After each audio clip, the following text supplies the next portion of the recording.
Many are applauding New York for being the first state that has created a free tuition program for its state colleges. Now, this wouldn't only affect community colleges, it would also have an impact on four-year institutions. And so on its face, it seems like it's a great idea. And Andrew Cuomo has been applauded by a lot of people as he's simultaneously giving himself a pat on the back. However, you need to take a little more of a look, a deeper dive into what's being referred to as the Excelsior Scholarship. Strange name. Excelsior. Right. Stanley, not involved. Yeah. Rigid airship Excelsior. To see that there are some pretty significant issues, and it could actually end up being far worse for poorer students in the state. So let me give you the details. Now, it's expected to cut the cost of a degree from a four-year state university of New York College, so that's a SUNY, now almost $83,000 for tuition, fees, and room and board by about $26,000 for an eligible family making $100,000 a year. That is a substantial reduction, but still means paying about $57,000 over 4 years. Also, there are a bunch of caveats to this because not everyone qualifies, okay? So to qualify, students must attend school full-time and be on track to graduate within 2 or 4 years. Not a lot of students actually finish in 2 or 4 years. At the state's community colleges, more than 90% of students would not qualify for free tuition based on those requirements. Even at its four-year colleges, 60% would be ineligible. So there are problems because, look, before this passed, Cuomo had to negotiate with some lawmakers, many of which were Republican lawmakers. And so there were a lot of requirements that weren't included in this policy until Republicans got involved. And now all of a sudden, these requirements are written into the law. And so look, it will help some people. And I think that it's important that tuition is on some politicians' radar and they want to do something to solve the problem. However, this has many holes, this has many flaws, and it could end up being way worse for some students. So what those students most need help with, living expenses, books, and fees, will actually not be covered by this program. That's according to reporting by the New York Times. Also, the chancellor for SUNY says, if you're really concerned about students who are not attending because of the reality or perception of unaffordability, this is not the way to help them. This is going to cost money and it will make some parents happy, but I don't see it moving the accessibility needle. Also, if you go to one of these institutions in New York and you do qualify and they do pay for your tuition, keep in mind that you must stay in the state for as many years after you graduate as you took advantage of that program. Now, the idea behind that is, well, the state is investing in you and we want to make sure that you invest in the state. But that could have a very negative impact on many people who are trying to get an education in something that has a big market in a different state. So for instance, if you're interested in working in Silicon Valley and you're getting a degree that would help equip you for that, well, then you're not able to leave for up to 4 years as a result. These are all the flaws. There are more, but I wanted to give you guys a chance to jump in. Right, this looks like it puts more, it seems like an unemployed person who cannot find work in state is valued above someone who would go find a job maybe in New Jersey or Connecticut or somewhere nearby. And it's like you said, it does seem to be overplayed how much it would be helpful or making college more accessible to people because it is a last dollar program. So it kicks in after grants, after scholarships, and it only applies to these people under these conditions. I would love to see college for all, but this isn't really it. It's under that guise, of course. Though. It's hard for me to get upset at a program that essentially is lowering the burden for anyone. There will be individuals who have a lower financial burden for attending schools. So I don't want it to seem like I'm complaining about this program because the instinct to do it, the fact that it got through government, which my working theory is government literally has to do nothing except maybe pass budgets. Like you can just do nothing and it will be fine as long as you have like the right message about why nothing happened.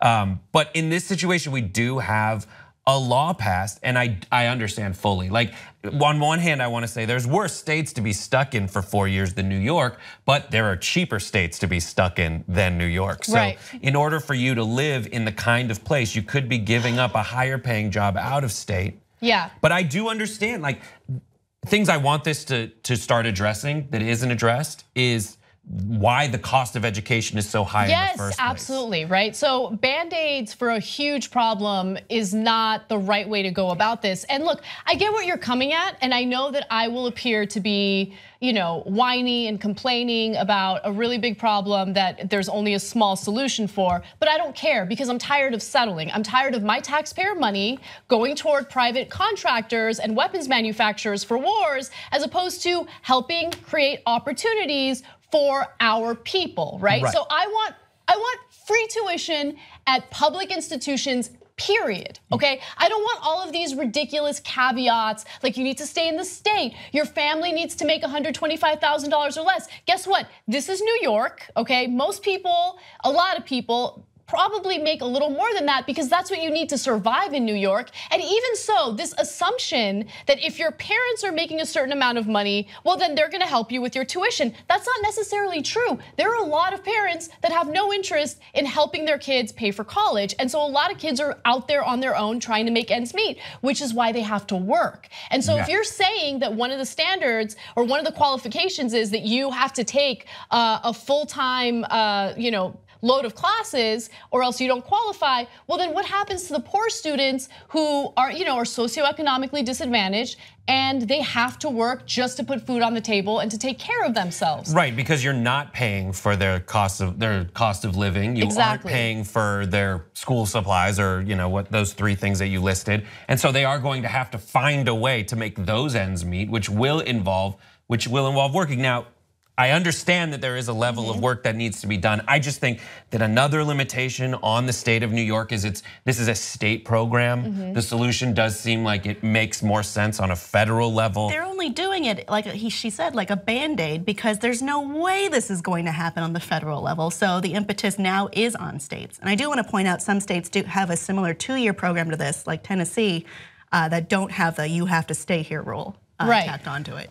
Yeah, exactly. And I think one of my fears is that he worked with Republicans, Cuomo did, and Republicans signed on to this, right? And of course, Republicans have no interest in helping the American people. They don't have any interest in helping with educational opportunities. They don't, maybe some do, but it's just interesting that this was a very liberal policy until Republicans get involved. And then you have all of these ridiculous caveats, right? That actually ends up helping less people.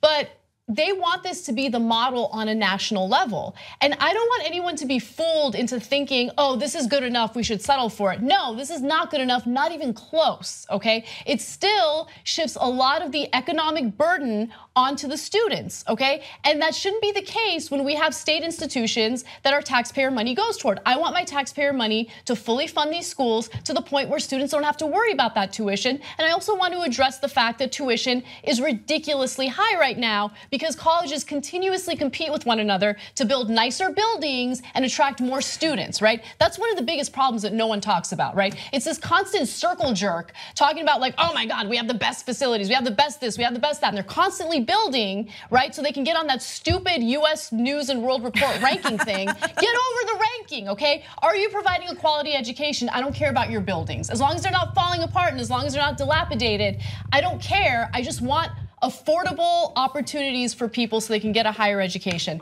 By the way, sorry, I know that was a long-winded argument. I want to give you actual numbers to show you how many people would benefit from this because it's actually relatively small. SUNY estimated that only 1/5 of its undergraduates or 80,000 students would qualify for the program. The numbers are smaller at CUNY where 3,000 to 5,000 would qualify or a small percentage of the total student body. Also, there was a statement today from CUNY and the student body there. And here's what they had to say. We don't have a graphic for this, but I just want to read it. The Excelsior Scholarship is a smokescreen for a backdoor tuition hike that will fall on the neediest students. To maintain eligibility for the scholarship, students must take 30 credits per year, which means 5 classes per semester, more than a full-time load, or impossibly for students who must work to provide for their families or care for children. In addition, students must maintain a GPA to be determined by each college for every one of those 5 classes. Those who do not qualify for the Excelsior program will be burdened with a $1,000 tuition hike with no increase in financial aid.